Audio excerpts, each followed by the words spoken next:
আমরা যদি বিরোধে লিপ্ত হই তাহলে পরাশক্তিগুলোর সুবিধা তখন আমাদের কাউকে দিতে হবে ট্রানজিট, কাউকে দিতে হবে সেন্ট মার্টিন, কাউকে দিতে হবে দেশের অর্ধেক। 24-এর ছাত্র নাগরিক অভ্যুত্থানের পরেও যদি সেই বিরোধ আমাদেরকে খায় তাহলে এতগুলো তাজা জেনজির রক্ত বৃথা যাবে। চিল্লায় বলো ঠিক কিনা? মনে রাখবেন, যখন আমি একা থাকি তখন আমি ব্যক্তি, যখন আমরা সবাই মিলি তখন আমরা শক্তি। What are the drawbacks and disadvantages of division, social and political division in the society? Disunity.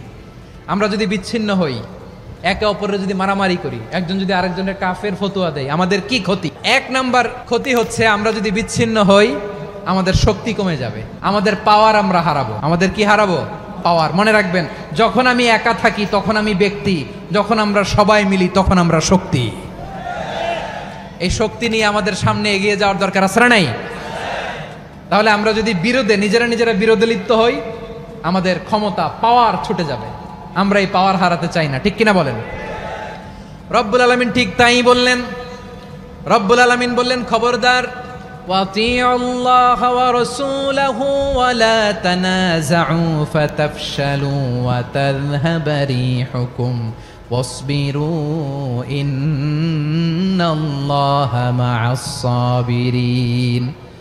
আল্লাহর আনুগত্য করো, নবীর আনুগত্য করো, কিন্তু খবরদার নিজেরা বিরোধে লিপ্ত হয়ো না, নিজেরা মারামারি করো না, তাহলে তোমাদের শক্তি কমায় দিবে কে?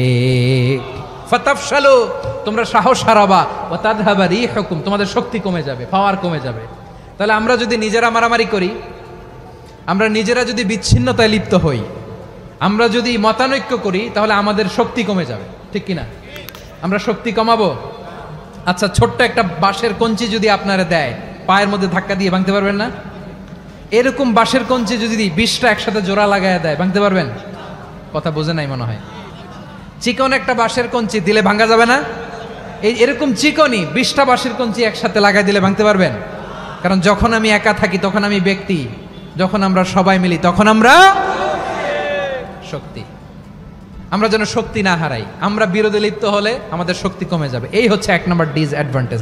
2 নম্বর ডিসঅ্যাডভান্টেজ হচ্ছে আমরা নিজেরা বিরোধে লিপ্ত হলে অন্যরা আমাদের মাথায় কাঁঠাল ভেঙে খাইতে সুবিধা হয়।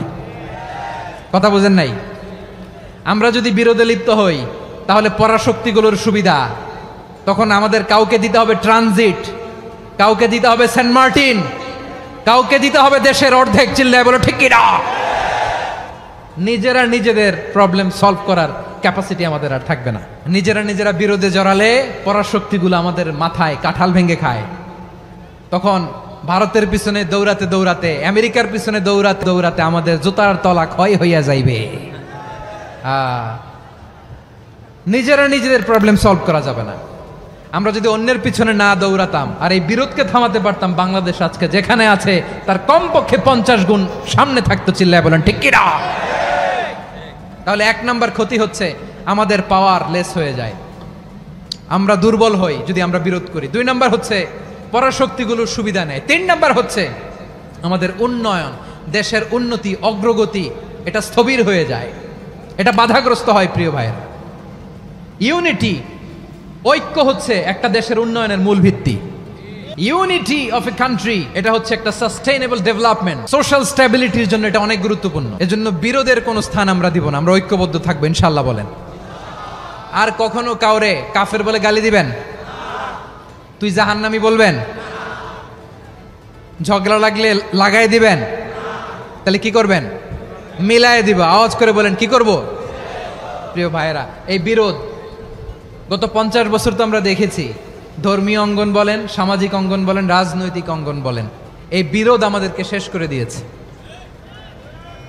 এই 24-এর ছাত্র নাগরিক অভ্যুত্থানের পরেও যদি সেই বিরোধ আমাদেরকে খায় তাহলে এতগুলো তাজা জেনজির রক্ত বৃথা যাবে। চিল্লায় বলো ঠিক কিনা? বৃথা যেতে দিতে চাই না, আমরা ঐক্যবদ্ধ থাকতে চাই। রাজি আছেন? আমরা আর কাদা ছোড়াছড়ি করব না। অনেক হয়েছে, আর না, এবার থামুন। অনেক